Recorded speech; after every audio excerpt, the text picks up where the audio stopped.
Hi, welcome to Bedtime Reads. My name is Em, and I will try to help you relax your mind and unwind. After a long day when our bodies are tired and weary, sometimes our minds refuse to stop spinning. We worry about the many things we have to do tomorrow, and we worry about whether we did enough for the day. A lot of anxiety in our minds and worry in our hearts combine to rob us of that precious, healing sleep that we want to sink in after all we went through while awake. Let's dive into a bedtime story, and I hope this will help you distract your mind and eventually drift off to sleep. This story is called The Golden Goose from Grimm's Fairy Tales.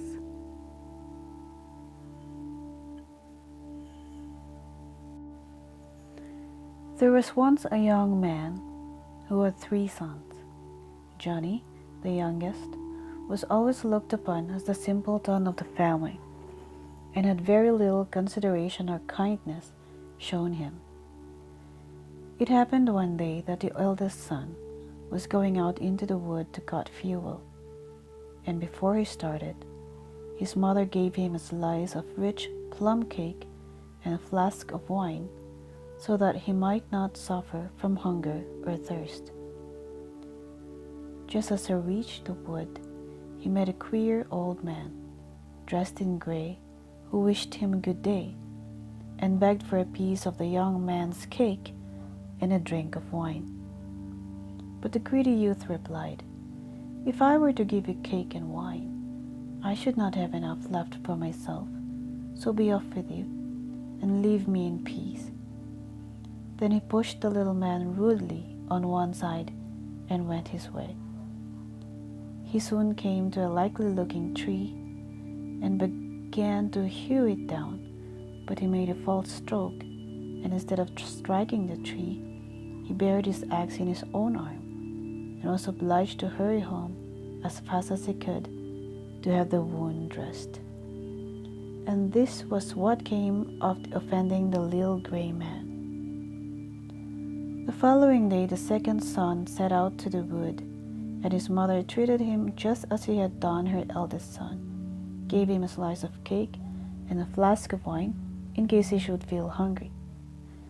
The little gray man met him at the entrance to the wood and begged for a share of his food, but the young man answered, "The more I give to you, the less I have for myself. Be off with you." Then he left the little gray man standing in the road and went on his way. But it was not long before he too was punished, for the first stroke he aimed at a tree glanced aside and wounded his leg, so that he was obliged to be carried home. Then said Johnny, the youngest, "Father, let me go to the wood for once. I will bring you home plenty of fuel." "Nonsense," answered the father. "Both your brothers have got into trouble, and I am not likely to trust you." But Johnny would not give up the idea and worried his father, till at last he said, "Very well, my son, have your own way. You shall learn by experience that I know better than you." There was no rich cake for the simpleton of the family. His mother just gave him a loaf of dough and a bottle of beer. No sooner did he reach the wood than the little gray man appeared. "Give me a piece of your cake and a drink of your wine," said he. But the young man told him he had only a dough loaf and a bottle of beer. "Still," said he, "you're welcome to a share of the food, such as it is." So the two sat down together, but when Johnny took his humble fare from his pocket, what was his surprise to find it changed into the most delicious cake and wine. Then the young man and his guest made a hearty meal, and when it was ended, the little gray man said, "Because you have such a kind heart and have willingly shared your food with me, I am going to reward you. Yonder stands an old tree. Hew it down, and deep in the roots you will find something. The old man then nodded kindly and disappeared in a moment. Johnny at once did as he had been told, and as soon as the tree fell, he saw, sitting in the midst of the roots, a goose with feathers of purest gold. He lifted it carefully out and carried it with him to the inn where he meant to spend the night. Now the landlord had 3 daughters, and no sooner did they see the goose than they wanted to know what curious kind of bird it might be, for never before had they seen a fowl of any kind with feathers of pure gold. The eldest made up her mind to wait for a good opportunity and then pluck a feather for herself. So as soon as Johnny went out of the room, she put out her hand and seized the wing of the goose. But what was her horror to find that she could not unclasp her fingers again, not ever move her hand from the golden goose. Very soon, the second sister came creeping into the room, meaning also to steal a feather. But no sooner did she touch her sister than she, too, was unable to draw her hand away. Lastly came the third, anxious to secure a feather before the goose's master returned. Go away," screamed her 2 sisters, but she could not understand why she should not help herself as well as the others. So she paid no heed to their cries, but came toward them and stretched out her hand to the goose. In doing so, she touched her second sister, and then, alas, she too was held fast. They pulled and tugged with might and main, but it was all of no use. They could not get away, and there they had to remain the whole night. The next morning Johnny tucked the goose under his arm and went on his way, never troubling himself about the 3 girls hanging on behind. Then what a dance he led them over the hedges and ditches, highways and byways. Wherever he led, they were bound to follow. Halfway across a sunny meadow, they met the parson, who was terribly shocked to see the 3 girls running after a young man. "For shame!" he cried angrily, and seized the youngest by the hand to drag her away.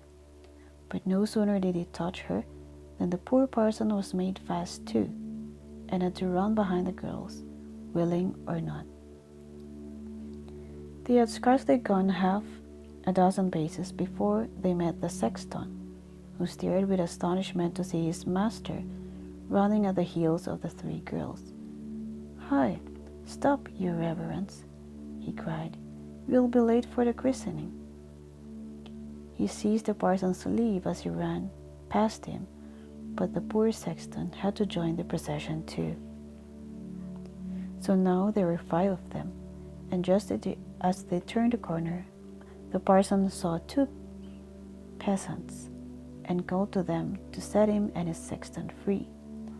They threw down their spades at once and tried to do so, but they too stuck fast, and so Johnny had a fine string of 7 folk hanging on to his golden goose. On and on they ran, until at length they came to the castle of a great king. This king had an only daughter, who all her life had been so sad that no one had ever been able to make her laugh. So the king made a decree that the man who could bring a smile to his daughter's face should have her for his bride. When Johnny heard what the king had promised, he at once made his way into the princess's presence, and when she saw the goose with the 7 queer-looking companions hanging on behind, she burst into such a hearty fit of laughter that it was thought she would never be able to stop again.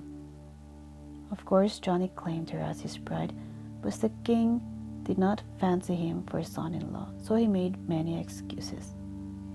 "You shall have her," said he, "if you can first bring me a man who can drink up a whole cellarful of wine." Johnny at once remembered the little gray man, and feeling sure that he would help him, he set out for the wood where he had first met him. When he reached the stump of the old tree, which he had himself hewn down, he noticed a man sitting beside it, with a face as gloomy as a rainy day. Johnny asked politely what ailed him, and the man answered, "I suffer from a thirst I cannot quench. Cold water disagrees with me, and though I have, it is true, emptied a barrel of wine, it was no more to me than a single drop of water upon a hot stone." You can think how pleased Johnny was to hear those words. He took the man to the king's cellar, where he seated himself before the huge barrels, and drank till the end of the day. Not a drop of wine was left. Then Johnny claimed his bride, but the king could not make up his mind to give his daughter to a mere ne'er-do-well. So he made fresh excuses and said that he would not give her up until the young man had found someone who could eat up a mountain of bread in a single day. So the young man had no choice but to set out once more for the wood. And again he found a man sitting beside the stump of the tree. He was very sad and hungry looking, and sat tightening the belt round his waist. "I have eaten a whole oven full of bread," he said sadly. "But when one is as hungry as I am, such a meal only serves to make one more hungry still. I am so empty that if I did not tighten my belt, I should die of hunger." "You are the man for me," said Johnny. "Follow me, and I will give you a meal that will satisfy even your hunger." He led the man into the courtyard of the king's palace, where all the meal in the kingdom had been collected together and mixed into a huge mountain of bread. The man from the wood placed himself in front of it and began to eat, and before the day was over, the mountain of bread had vanished. A third time, Johnny demanded his bride, but again the king objected. "First bring me a ship that can sail both on land and sea, and then you shall wed the princess," he said. Johnny went straightway to the wood, where he met the little gray man with whom he had once shared his food. "Good day," he said, nodding his wise little head. "So you have come to visit me again, eh? It was I, you know, who drank the wine and ate the bread for you, and now I will finish by giving you the wonderful ship, which is to sail on either land or sea. All this I do for you because you were kind and good to me." Then he gave him the ship, and when the king saw it, he could find no excuse. So he gave the young man his daughter, and the pair were married that very day. When the old king died, Johnny became king in his stead, and he and his wife lived happily ever after.